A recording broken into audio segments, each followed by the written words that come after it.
You're going to roll. I mean, to be honest with you, I think there's a legitimate chance that this will sort of be like a baseball lineup where you will see different starters, multiple times throughout the year. So, I mean, yeah, I think, finding out who's going to start. I mean, again, it's probably going to be Garrison and Armando because it stinks for the freshmen, but they haven't really had their opportunity to come and improve themselves like in previous years where you would be able to go through, through practice, through all these scrimmages, and you would have a chance to beat out one of those two guys. I don't think anybody was beating out Garrison Brooks. Let me just make that clear. Right. That was your guy. It was more, could Armando hold on to that spot? I mean, we were talking about that at one point before everything happened with COVID-19 that there could be a challenge here. He might not be the starter, but now I think ultimately he will be. But I see, a lot of rotation.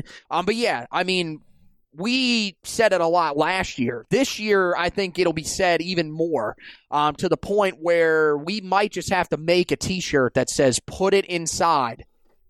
Although now that I think about that, maybe we shouldn't make that T-shirt. I think you're going to see Carolina be as Carolina-esque as they've been since they won the national championship, where they're going to be bigger. They can run too. The big guys can run that are coming in. They're going to get back to they're going to get back to running the court with their big guys, and the ball is going to go inside, and that's how you're going to run your offense. And there should never be any problem containing the glass. By the way, not with these guys. This team should be the best rebounding team in the country in total rebounds, offensive rebounds. If this team does not lead the country in rebounding, there's a major problem with effort because you've got size and strength that no other team in the country has 4 deep, let alone 6 deep. So I'm not worried about who starts, but I think you've got to have a good idea of who are you going to play with who because, with Walker Kessler's on the court, you're going to spread the floor more, which will help driving lanes for your young point guard. And Garrison Brooks can also help you spread the court because he could hit that 18-foot jump shot that before last year we didn't even think he had in his repertoire. So, you've got that. Lastly, and this might be the most important thing for Carolina to be ACC contending good, is that before the season starts, you've got to have Leaky Black in a situation where he is as healthy as he's been and as confident as a player as he's been since he stepped on campus. Because we haven't gotten the guy that thought we were getting upon his commitment. And part of that has been the fact that he wasn't healthy as a freshman, and last year battled the same injuries again, which affected his confidence.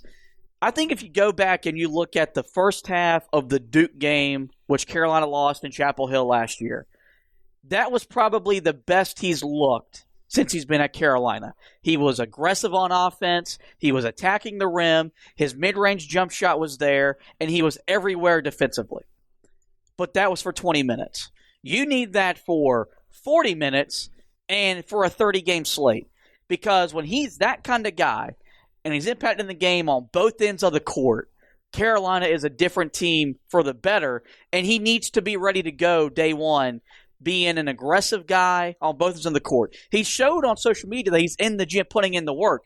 That's fantastic. But guess what? I don't care about that if it doesn't translate onto the basketball court when we're keeping score. So he's got to prove in practice that all the work he's put in over the summer has elevated him to the kind of guy that this team needs him to be right away. Yeah, I mean, the biggest thing for him, I think, is just finding his jump shot. I mean, if he can do that, it feels like his confidence level will be where it needs to be because every other aspect of his game has at least been solid. I think it's going to be interesting to see how they handle him in terms of is he going to play at point guard a little bit this year?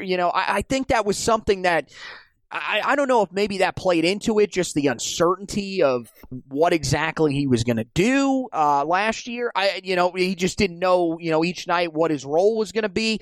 This year it should be more defined, you would hope. But again, that really just depends on what you get from Caleb Love. Yeah. If RJ Davis shows that he can be serviceable as a backup point guard.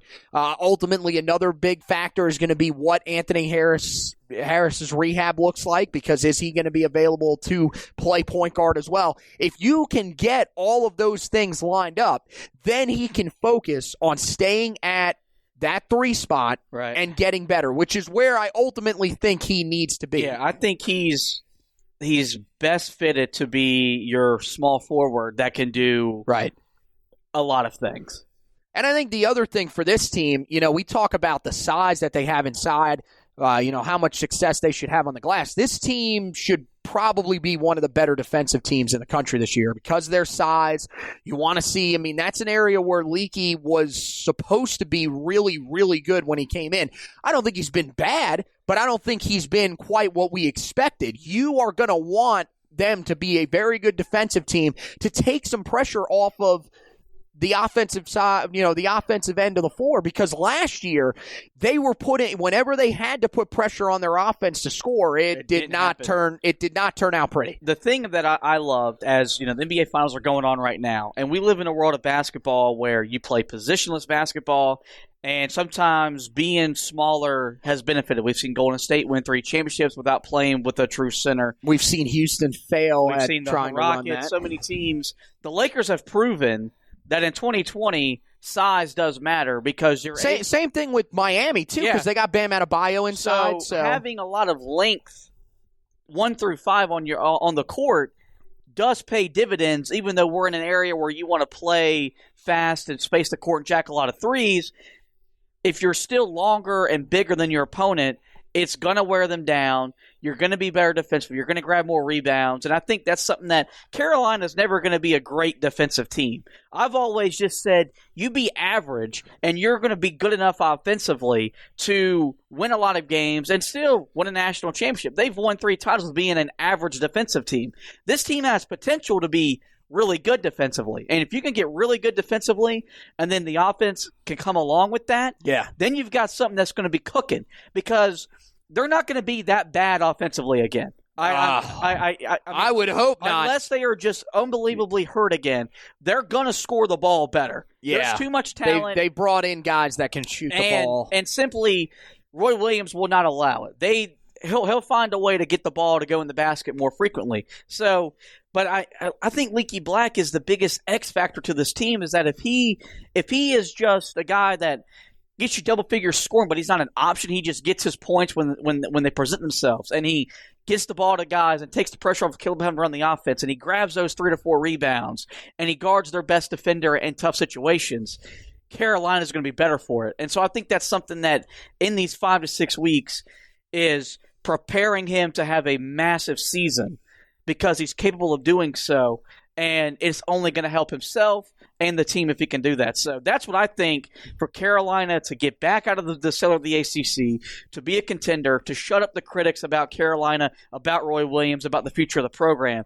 That's a way to start making last year an anomaly and getting back to competing and being a once-in the NCAA tournament. So it's going to be a lot of fun. I can't believe that during this COVID offseason we're 5 weeks away, because it feels like, when the ACC tournament got when you don't have a schedule, it's kind of hard to get overly excited about a season that supposedly, as of right now, has one tournament, and that's it. You still got to go back to the day when we were sitting here. You were sitting here at work, and everything got canceled, and then we thought it was like a month off. Yeah, you didn't know if you're gonna have a season. The longer it went, we just never knew. So. Well, I'm not gonna say that there's still a chance that you won't, but you got to take it day by day with this. We've seen it with college football, and we're gonna see it again with college basketball. There's gonna be cancellations. Yes, there's gonna be postponement. There are gonna people that are gonna get sick.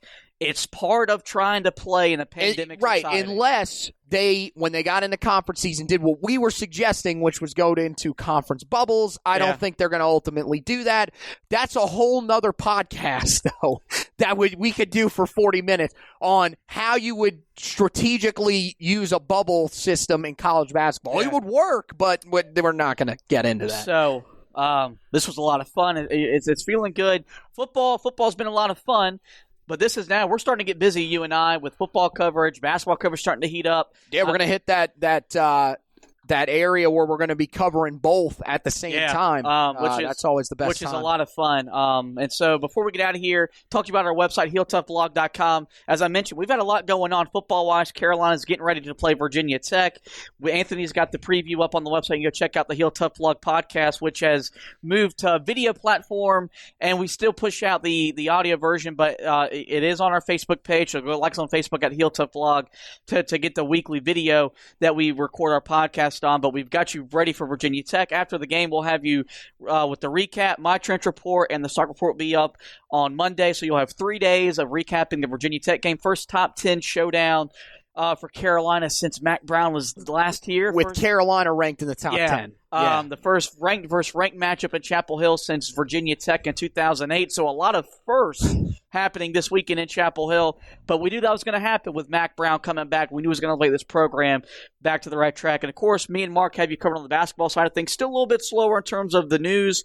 But outside of recruiting, we're still waiting on the schedule. Once we have the schedules, we'll have a full preview and breakdown of those. I've got an article up about the Maui Invitational bracket. You can go check that out. And Mark's got you with Jabari Smith's commitment on there as well. So with that, Anthony, thank you for coming on here, taking some time out of your ever-busy schedule to talk a little Carolina basketball. We encourage you guys to like and subscribe to the podcast. You can find us on Spreaker, iTunes, iHeartRadio, Pandora, Spotify, TuneIn. Just give us a like, give us a review. Review me as the host, review Anthony as the co-host, and Mark whenever he sprinkles in as a co-host for recruiting. And we'll try to get better for you guys and give you the best product that you can. Well, we thank you guys for listening. And as always, go Tar Heels.